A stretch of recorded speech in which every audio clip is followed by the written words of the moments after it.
You're listening to Parenting Our Future with certified parent coach Robbin McManne, author of The Yelling Cure and founder of Parenting for Connection. My podcast is all about providing you with the tools and solutions you need in your parenting so you can create the family you always wanted.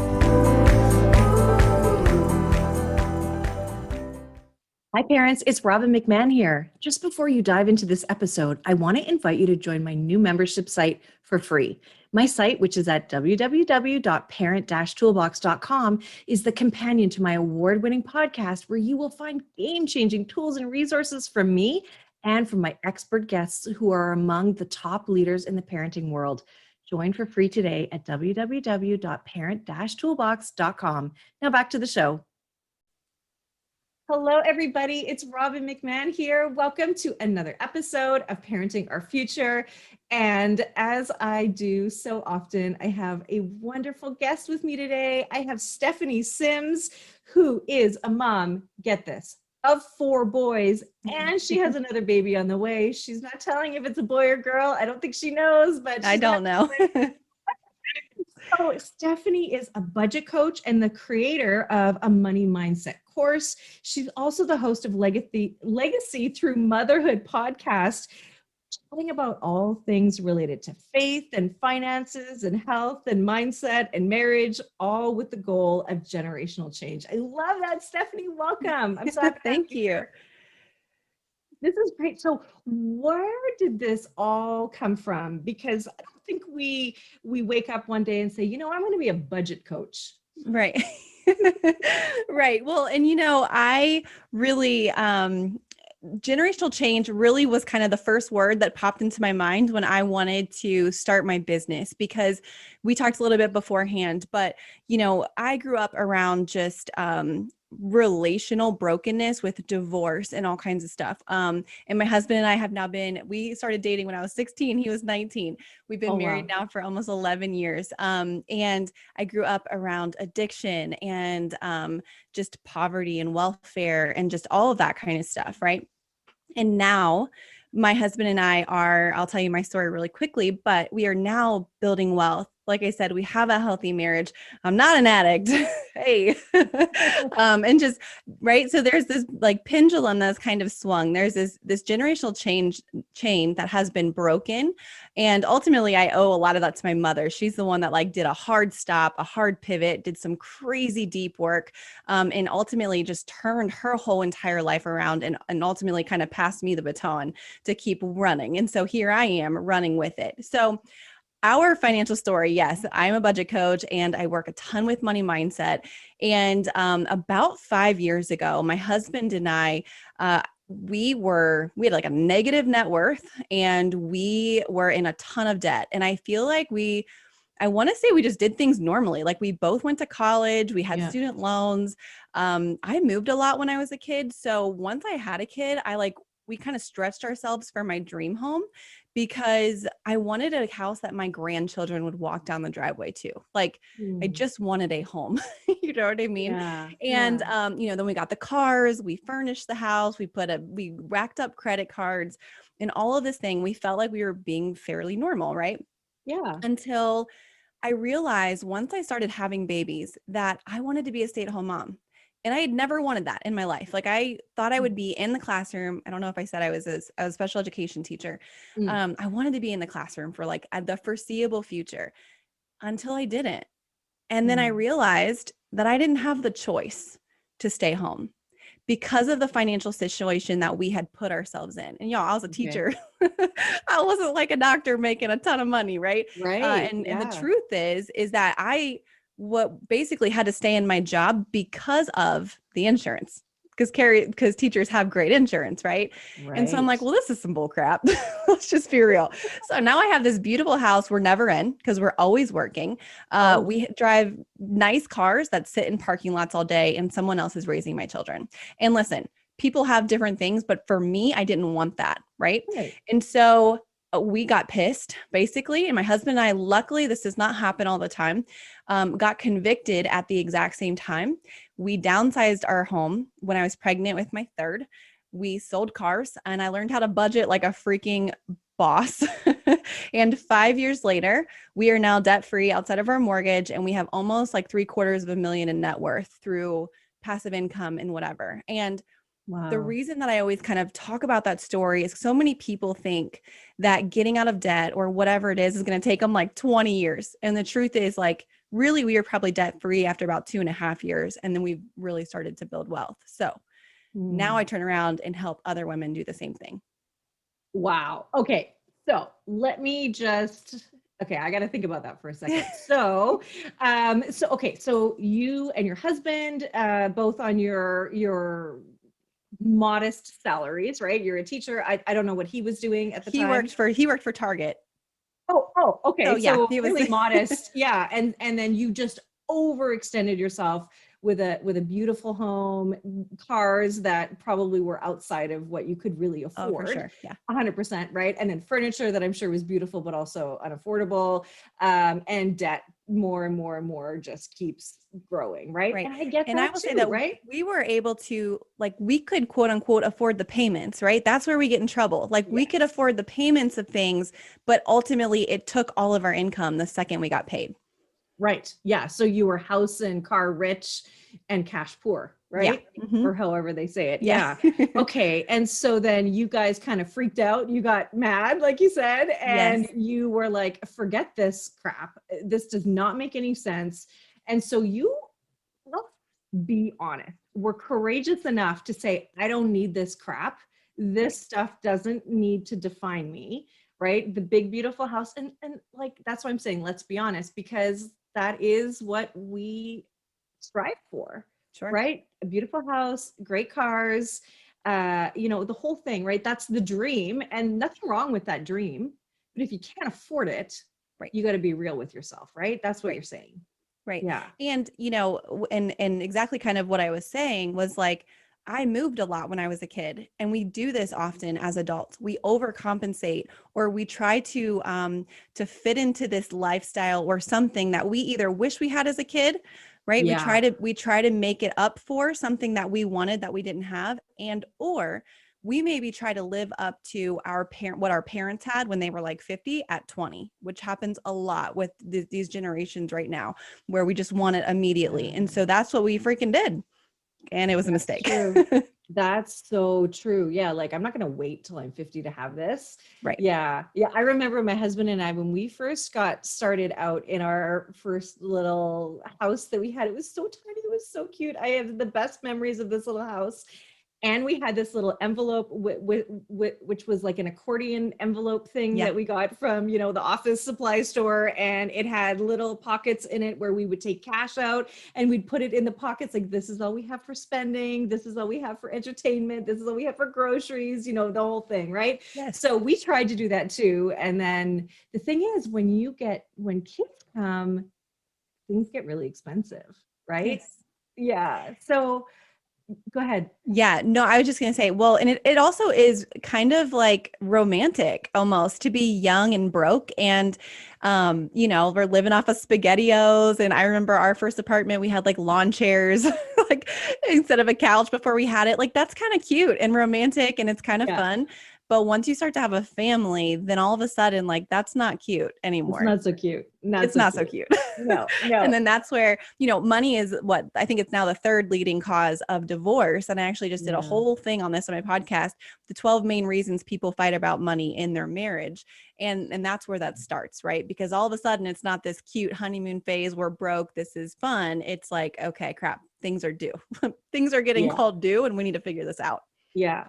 One thing that you just said was talking about your childhood. And of course, doing the work that I do, I know how impactful your childhood is, from the way you were treated to, the way you were parented. That's the only real experience that we have in our own parenting, is the way we were parented. But you're also saying we're taking cues from our childhood that informs our decisions, or creates or impacts, influences our decisions today, in how we make our choices and how we spend our money. So tell me about the sort of generational pattern, the generational cycle of money. Yeah. So, it's really interesting. When I started this journey of actually, and I will say that my mom started this journey. And then, like I Yeah. said, she kind of like was like, sit down, we're learning how to do this, where you're going to figure Right. this out. But what I have learned as I've went through this journey over this last 5 years is that a lot of times we just think it's all logistical, right? Like make a budget, do the numbers, follow through or whatever. Who knew money mindset was even a thing? Because I didn't freaking know. I had no No, me idea. neither. I had no idea, but the truth is that like 5 to 15% of our brain is conscious. So 85 to 95% is all in our subconscious. And that is where our memories are, our beliefs are. And what's really important is that the way that we talk about money around our children, to our children, with our children becomes their money mindset. And their money mindset is what is going to be in the driver's seat of their financial decisions when they grow up. Just like our financial decisions, we think we're in charge, right? When we walk into Target, we ain't in charge. We ain't in charge, you know? We think that we're in charge when we're house hunting. No, the fact that I wanted a home that we could grow, and we always knew we wanted a big family, God willing. I Yeah. wanted a home that like I didn't have to move from. And so it's like there was a lot of childhood stuff there that went into the decision of purchasing that home. And I'm reading, is this a video too? Are we going to be like on Yeah, YouTube too? we're on Okay. video. That's Okay, right. I didn't know if you're going to share the video or just the audio, but this book, if you're watching video, it's called It Didn't Start With You from Mark Wolin. I don't know if I'm saying his name, but Yeah. listen, if you want to if you want like an easy read, not like a super sciencey read, but like an easy read that will just blow your mind as far as trauma goes and how it is genetically passed down, you need to read this book. Okay. Wow. Um, So is that but trauma go in ahead. terms of like, it's not just about money? It is not. This is about, I mean, this could be relational, this could be health, this could be all kinds of stuff. Oh my goodness. It is so amazing. And it talks about how we are connected within 3 to 4 generations traumatically, right? And so different trauma markers for ourselves can be turned on or off. And we can be, they call it entangled with, again, that 3 to 4 generations above us. So have you Wow. ever, I'm sure you have, asked the question, how do these kids grow up in the exact same freaking household? Let's say you have 3 kids. This one is totally different than this one is totally different from this one, right? Right. And part of that is temperament, part of that is personality, right? Part of that is the perspective that they just have their childhood in. Yeah. But different trauma markers from that 3 to 4 generations above them can be turned off or on for different children. And so you might have one son or daughter that has a trauma marker turned on from your father. And your daughter, I don't know, your kid dynamic, but your daughter, will have a trauma marker turned on from your husband's grandmother, something that Oh, she had interesting. experienced. And so, like, there's a reason that our kids struggle with different things, And I personally I just had a podcast interview with a girl named Dr. Laura Froyen. She's an amazing conscious parenting expert. But I have a kid who has some behaviors coming out, and I'm like, thinking through like what happened, like was there a trauma, was there something, like everything seems pretty like fine, but she's like, it could be something that happened with your grandparents and there's a gene turned on within him that is making him struggle in this way. So Hmm. anyways, yes, that can be financial, that can be relational, that can have to do with your health, with Right. worthiness, with fears, like all kinds of stuff. So anyways, Yeah. That I agree with and can relate to 100%. Yeah, it's like a cell memory, right? And even what we're going through, like you right now as a pregnant mama, yes, there's things that you are passing on to that sweet little baby, right? That's yes, that's in there. So so that's so fascinating. And you and I both um talked before, as I always do with my guests, I just to know. sort of get a I do feel too. for everything, and who you are and everything. And we both had some. I'll speak for myself, but you can relate. I have had some trauma around money. Mhm. Money has been something that has been tough. for this subject has been tough for me, because of the way I was brought up, and we were kind of a feast or famine kind of a family, right? It was really, really good or it wasn't good. And my dad was somebody who was a real fake it till you make it kind of a guy, and was not really authentic about things. And so I've, being I rebel against it, but then I know that there are messages and programming in me and conditioning in me that come from that experience, right? Oh, So absolutely. it's so messed up. It is. It is. It is. All It's so about, hard. yeah. So, okay, so if we have these generational cycles, these generational patterns, how do we break them then? Yeah. If that trauma marker is turned on for me or for you or for my kids, what do we do about it? So there's a couple different things that we can do. And listen, I'm not like a I'm not like a psychologist or whatever. However, I've done a lot of research within this just in general. But I think it's also really important to say that because we talked beforehand too, I have money trauma as well. And, a lot of times I have a whole lesson actually in the course that you had talked about earlier. It's called When Money Trauma Comes from Someone That You Love. A lot of times we don't want to go there, right? Like I adore my father. Like I love, love, love. However, and I know that you also love, obviously, your parents, whatever. But it doesn't mean that just because, and I can tell you, and I can, I can probably speak for your father and mother as well. They never ever intended to give you any kind of trauma, period, let alone financial or whatever else, right? But that doesn't mean that the impact isn't still there. And so, unfortunately, for me to be able to put words to the financial trauma or whatever kind of trauma, I need to deal with, I have to acknowledge the fact that my father gave that to me. And in doing that, that breaks my heart because I don't ever want him to feel bad, because I know, I genuinely know, especially, as an adult, I know that he did the best he could. And if he could go back and do anything different to save any hurt, he would. And so a lot of times we just want to avoid it. And so avoiding dealing with our finances, the way it makes us feel, avoiding budgeting, avoiding telling ourselves no or telling ourselves yes, or even people have trouble spending or saving, whatever it might be. When we avoid dealing with our finances, that is actually a trauma response. And so the way that we can really start to tackle that, there's a couple different things. Number one, I was reading in this book. Y'all got to get this book, okay? Read this. This is like your homework.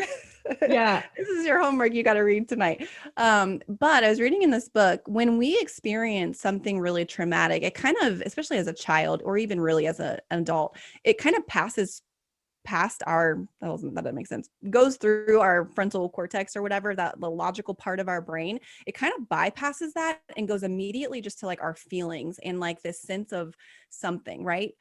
And so the problem with that is that we don't have language for it.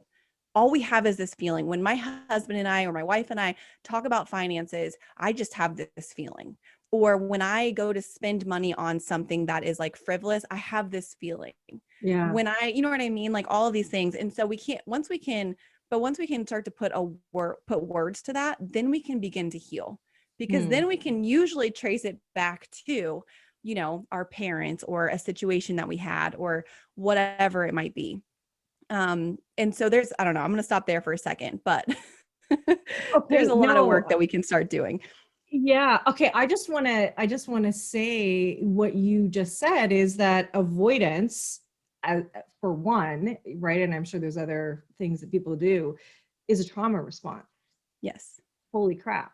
You're like, whoa. Right. And I also want to say, in defense of our dads, who program some not so healthy messages, I know my dad, and I'm sure your dad is the same. Everything he was trying to do was for the family. For our family. There was ego there for sure. There was some narcissism there too, but at the end of the day, it was for us, right? And I also grew up with a lot of promises like this, Robbin, we're going to be rich. Like, Robbin, we're going to, go on cruises, and we're going to, you and mom are going to go to New York and do shopping and all this stuff. Right.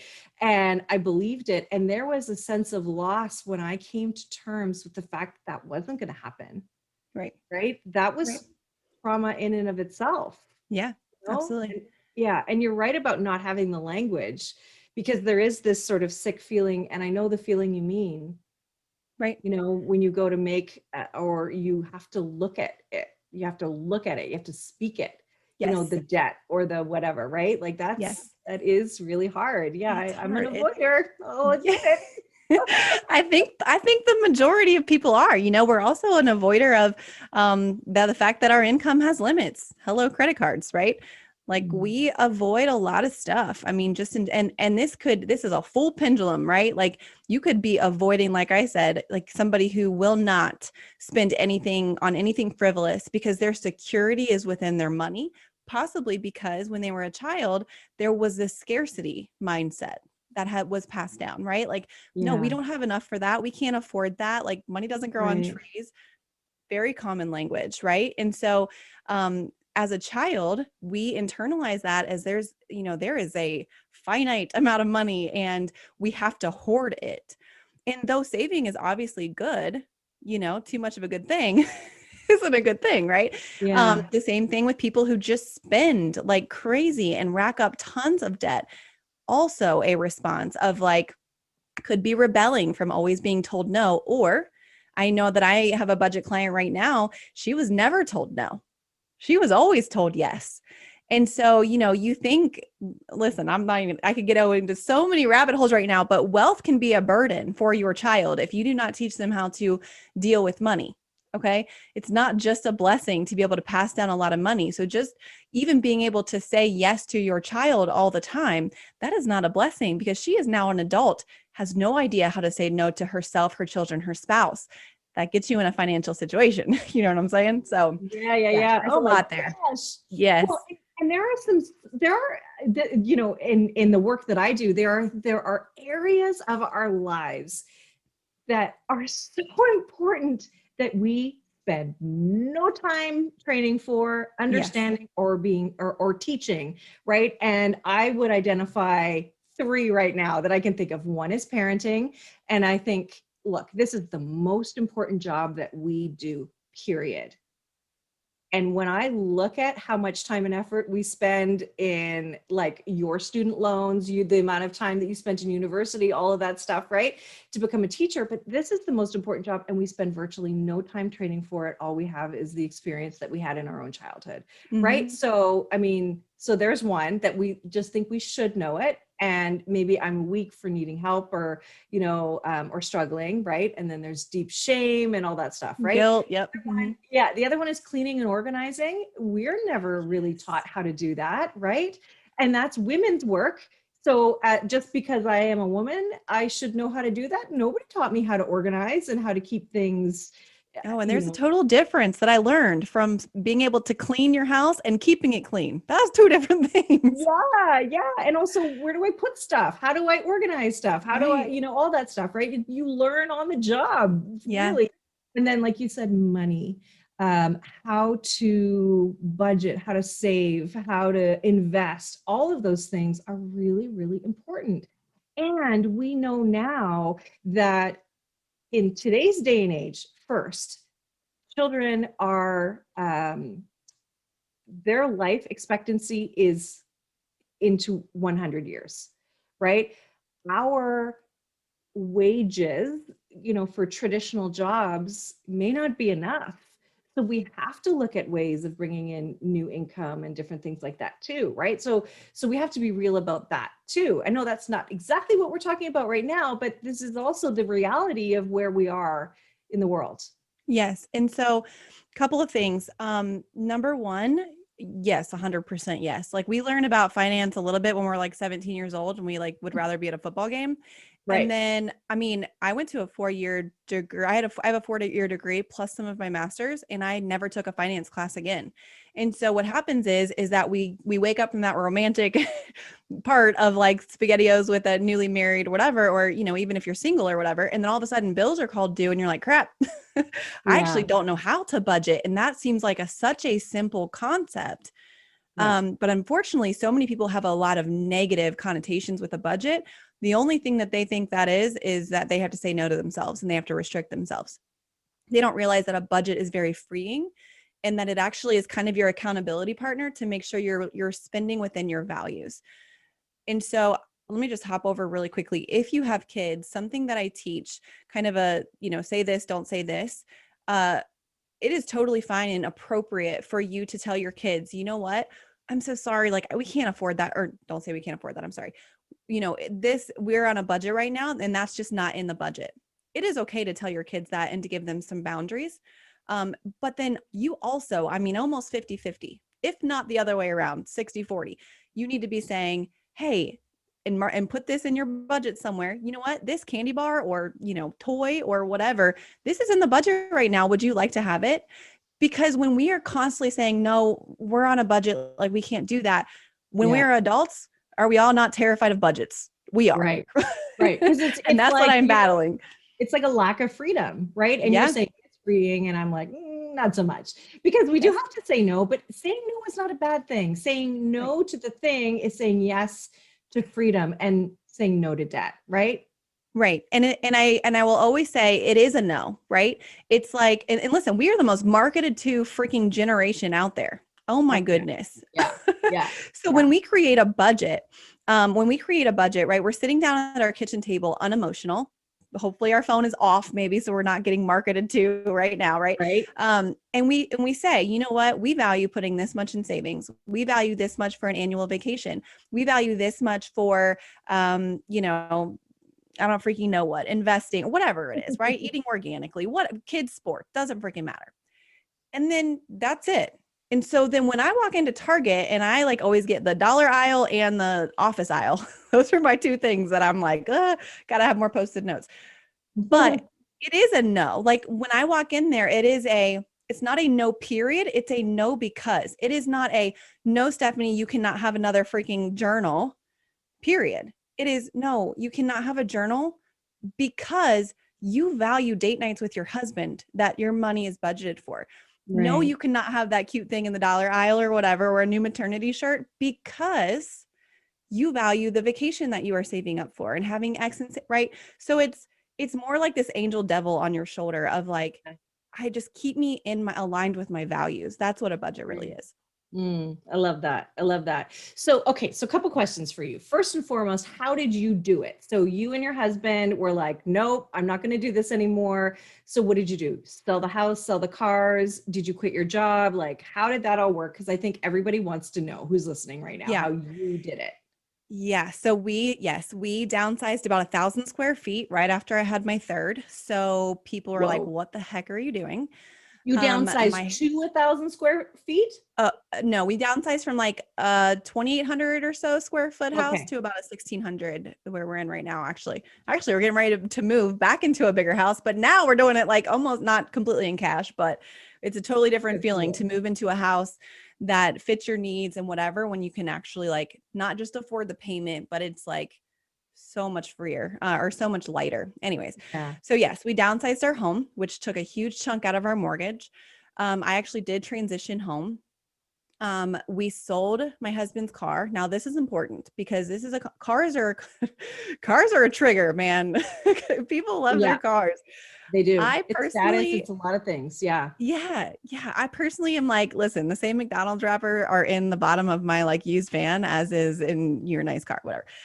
Probably because we have 4 little boys. I'm like graham crackers everywhere. Anyways, my husband, he had an Audi A6, Audi A8, whatever it was.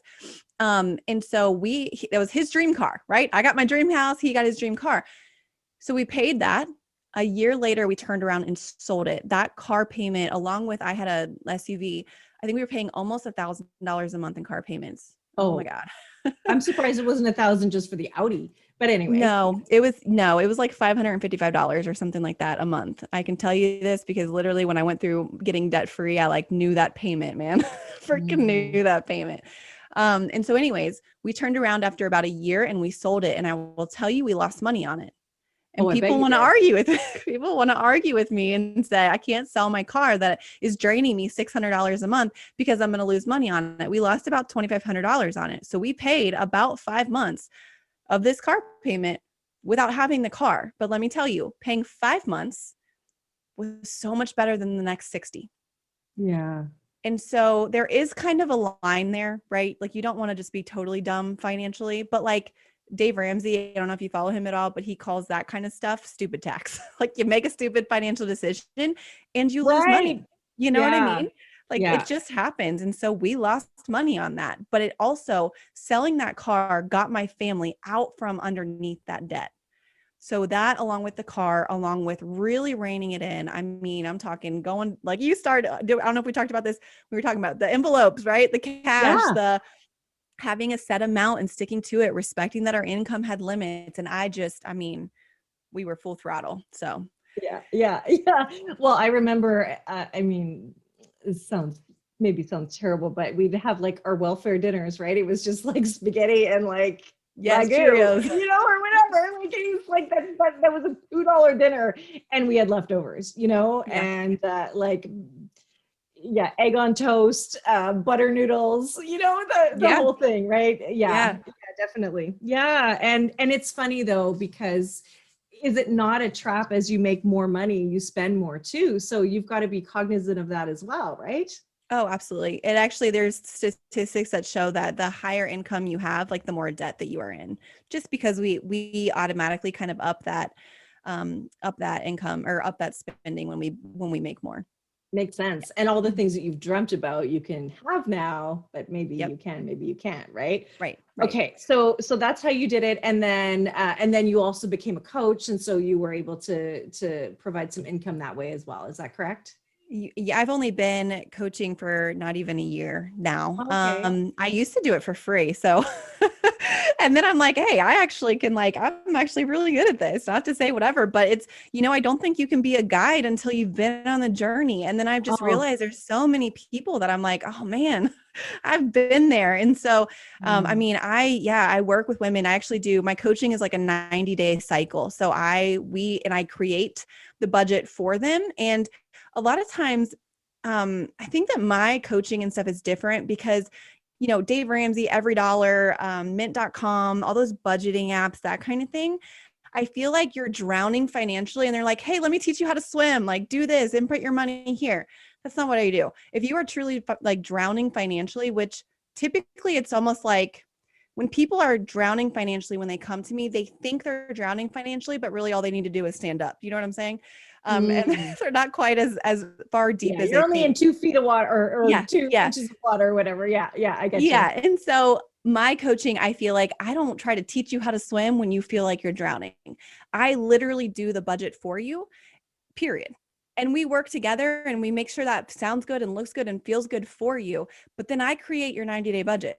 And then at about like 60 days in, when you're like able to breathe and your feet are on solid ground, that's when I teach you how to do what I just did so that the goal is that I'm not needed. The goal is that you are like the hero in your own story. You are running 100 miles an hour with your family towards your goals, creating more choices and whatever else. So that's what I do now. And I absolutely I don't know if you can tell, it's my favorite thing. It's my absolute favorite I thing. love it. I love it. And that's the same reason why I do what I do, because I had such a hard time as a mom, right? So Yeah. so yeah, I completely understand that. So where do you see most people getting tripped up? Are there like a couple of categories where people just seem to have a block on? Yeah. So, well, the one we've been talking about, mindset. They don't realize that money mindset is even a thing. And I can't even blame you. Like I said, who knew it was even a thing? So So you got to figure, go ahead. stop you just for a second. What is money mindset? Like what is that? Yeah. So your money mindset is basically the beliefs that you hold about money, to put it like to oversimplify it. All right. And those beliefs and whatever that you hold about money are typically formed within like your memories, within your experiences around money. So if you've ever had experiences around money, you have a money mindset. So like even stuff like, I don't know, when you were a kid, if you had like a rich uncle who was like a craphead, then you could view rich people as like greedy or dishonest or, rude or whatever it might be. Right. And then like, or you might have a rich uncle that was amazing and like so kind and so generous. And so you view rich people as like really kind and generous. But here's the thing is that if you, number one, had someone in your life when you were a child that had a lot of money and was not kind, was not generous, was just kind of whatever, or you at least perceived it that way, or your parents talked negatively about people who had money. Oh, must be nice. Money doesn't grow on trees. Must Right. be nice to have somebody help clean their house. Must be nice to do all of these things. Like that wording, that for us can feel like being rich is bad, or having wealth or building wealth is a bad thing. And what has happened is they have attached meaning to money. And the truth is that meaning or money is amoral. And so it is not good or bad. It is a tool. Yeah. And so I will tell you, and I will tell you that I struggled with this personally. I'm actually writing a new lesson in my mindset course, and it's called Building Wealth When Poverty Exists. I had a really hard time with that just in general. I'm like, people don't have clean water and I'm over here building wealth. How can I like reconcile that? Yeah. But so kind of the point of that is we will actually resist wealth. We will resist financial security because subconsciously we view rich people as being like unhealthy and mean and arrogant and whatever, Shallow. and Yeah. shallow, right, and materialistic. And maybe if you do have money, that means somebody climbed some ladder and ignored their family, right? Somebody prioritized work over their family, somebody did whatever. And so we might not be like that. We might, be able to manage, work and family life and all these things, but we will resist having wealth. And people are like, I would never resist. Oh, you would. Because it is a safety thing for our subconscious that we want to be socially accepted. And so if all of a sudden I am making money and I have somebody cleaning my house, what are people going to think of me? It's almost more comfortable for us to be in debt than it is for us to be rich or poor, honestly. I can't agree more. I really can't. In fact, with my upbringing, my dad was fixated on wealth to the point where even that word irks me. Yeah. Right. Yeah. And I'm just like, I was, everybody dabbles in an MLM, from Yes. time, like everybody does one MLM at least. Yes. I was in, I yep. think, right? I was too. Yep. Yeah. And I, hear, we're building wealth, and I'm just like so turned off by it. So turned off by it. And so it just goes to show you that generational pattern is alive and well. So that influences your money mindset. So that's very clear. And then what else is there? How else do we get tripped up?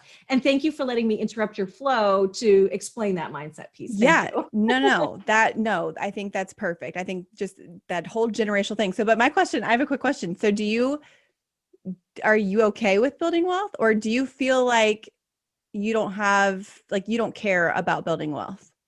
Like, do you have that kind of feeling at all? Or are you just kind of like, I have, because we kind of have a little bit of the same upbringing and stuff. Yeah. I don't really have a huge attachment to money one way or the other at all. I think because of that, because I'm like, I don't care about having money, but also if it's amoral, I could care. Like it's the whole thing. Right. If it's neutral, then why not? But At the same time, it annoys me so much. Do I really want to go after something that annoys me? Yeah. yeah, I flip flop. Okay. Flip flop.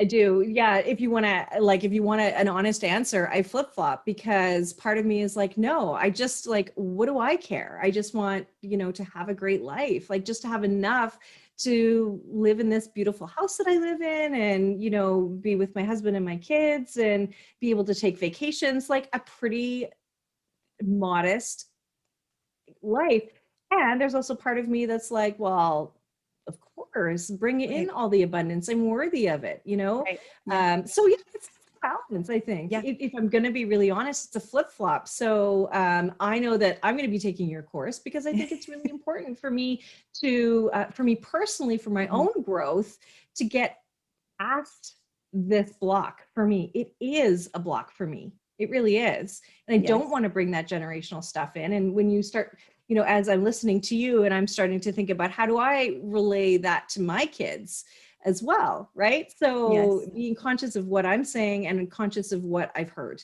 Yes. And I think what you said is so, so common. Like, and I've been there too, where we're like, we just want to have enough.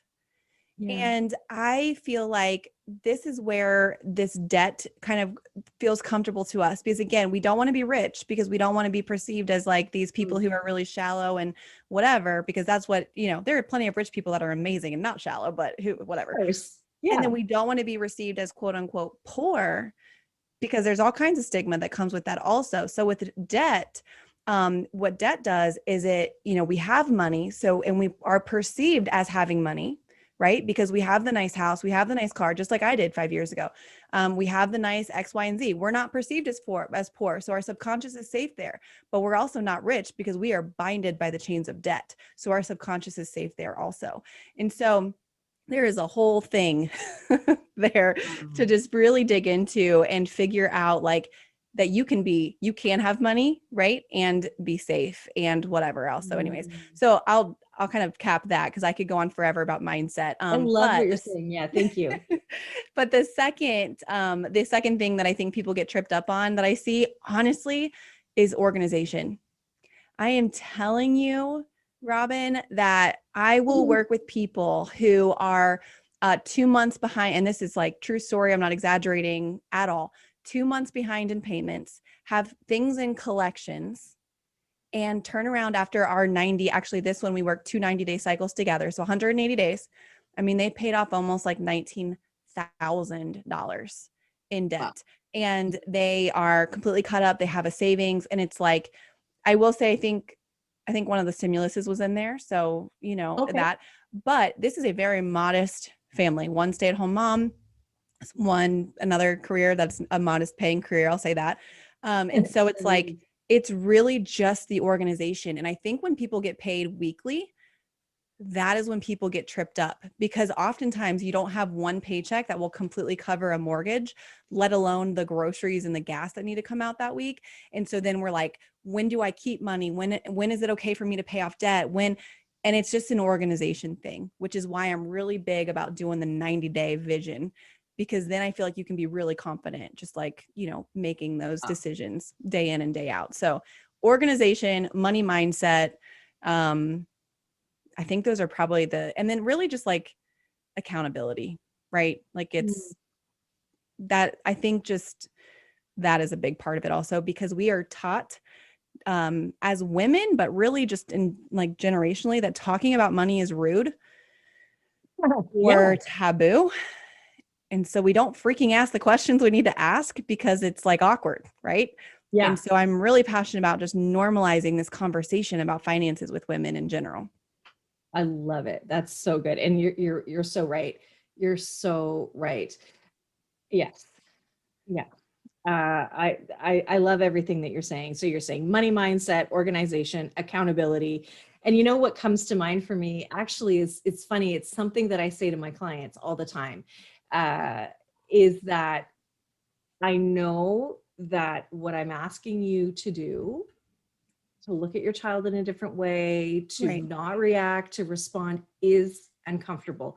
It can be uncomfortable, but you're already uncomfortable, right? So that accountability piece to me made me think of that statement, because like, look, you're being accountable to a new way that's going to open up so much more peace and joy for you. Yes. And that may be uncomfortable, but you're uncomfortable with your sleepless nights, thinking about your debt, thinking about how I'm going to make this next car payment, thinking about X, Y, and Z, all of those things. So you're already uncomfortable. So why not try something different that will make you feel so much better? Yes. And I love the quote, and there's a whole bunch of, my kids are coming in. I love the quote. It is called, so sorry. It is choose your hard, and people will make their own version of this, right? Like, it is hard to be in debt, and it is hard to get out of debt. It is hard to be, I mean, if in a strong marriage, and it is hard to get divorced. It is hard to be single. It is hard to be married. It is hard to be a parent. It's hard to not be a parent, especially if you want to be. So like kind of choose your hard, right? And Oh, I so love that it. is a big theme, I feel like, just in general with finances that I have too. Like, yes, it is hard to like do this work, but it is good work. And what is the alternative, right? Yeah. The Yeah. alternative is that we are in debt and, that we're struggling, and finances touch everything. Like they touch our marriage, they touch our experiences as a family. They touch, everything. They touch absolutely everything. So we've got to, I don't even know what, figure this out for sure. We've got to talk about it. We've got to bring it to the forefront and not make it a secret and hide it and have shame around it. We need to Right. bring it into the light, right? And just say what we need to say about it and own it and recognize that we do have some stuff about it. And I think just having this conversation is going to spark that in a lot of people who are listening. I think they're going to say, "Oh, like I never thought about it that way." That's my hope. Oh yeah. Because what you're offering is really, really exciting. So, so the course that I'm taking from you is Money Mindset, right? Is that the full name of it? It's called Entrusted with Her Finances. Entrusted with Her Finances. Okay, I love it. And you have a really great gift for everybody, which is a masterclass that is, can you tell me the name of the masterclass? Yeah, so it's called Money Mindset for Moms 101, and it is learn how to break generational cycles. So it's a lot about that trauma piece. There's a really practical conversation that we have during it about like how to talk to your children, around your children, with your children about money in general. And then ultimately, like none of us want to just, just by I'm going to irk you, building wealth and, Yeah. even changing your socioeconomic status from your parents. That's not enough to break a cycle. And so we really talk about like, so how do we leave a legacy? How do we actually change this familiar narrative to make it last generations? Because none of us want to like do the work and have it die the generation after us. And so how do we have some Right. longevity with that conversation? That is so great. Oh my gosh. Well, thank you for sharing all of this. This is so fantastic to talk about. I don't think this is going to be the last time you and I talk, so that's Oh, I hope exciting not. to me. Yeah, no, I think this is really, really good. And so, look, if you want to get a handle on your mindset, your money mindset, I just want to say your course is $199. It is definitely affordable, and what you're going to learn is going to pay for itself, Yes. right? Oh my And gosh. so, I just want to put that out there to support you and what you're doing, but also for those people who are listening and wondering. I'm a bottom line kind of a person. I always want to know how much it costs, Right. right? And Right. then I'll decide. Like for me, I've already decided if I'm going to do something or not. It just comes down to the money, right? It really does. Yeah. So Yep. yeah, Well, so and I will say this is also a way, like two things. Number one, this is a way to change your financial situation without having to change your income. And the other thing that I will say is that, you cannot fix a financial problem with money. So some people will say like, oh, I just need to make more money. No, you don't, because like we talked about earlier, the more money people make, it is proven that the more debt they have. So you cannot fix a financial problem with money. It is about mindset, how you handle it. There's values, virtues, whatever below it. And so that's really what I get to just in this course in general. that's so great. And this is something you can do with a spouse? Yeah, so it's definitely tailored towards women. I think I say "Hey, girl" all the time, or like "you guys" or whatever. But yes, it is. I have, especially all of my budget clients invested and trusted. It is a little more tailored towards moms, just because I am one, and that's kind of my language. But absolutely, it is like full on. Beneficial for both parties. That's so awesome. Thank you so much, Stephanie. And where do people find you? So I'm mainly on Instagram. It's kind of where I hang out. And so that is at Legacy Through Motherhood. And like you had talked about before, I have a podcast by the same name, Legacy Through Motherhood. And my website is simsarrows.com, SIMS arrows.com. I love it. Thank you, Stephanie. You are such a bright, shining star. Thank you for helping us with all of this and for using your experience to help the rest of us. I can't Yes, think of a thank you. better way to share an experience by helping other people. So I think it's wonderful. Thank you for your information and for the gift. I can't wait to watch that webinar and dive into your course. So thanks so much, Stephanie. Thank you for having me on. Thank you for listening to this edition of my podcast, Parenting Our Future. I'm parent coach Robbin McManne, and if you're enjoying this podcast, please share it with someone who you think might also need to hear this message. And don't forget to subscribe, and if you like my work, I'd be grateful if you gave me a 5-star rating. For those of you who like my content and want more, visit me at yellingcurebook.com to get your copy of my book and to find other resources to help you. Until next time, I am wishing you and your family peace and connection.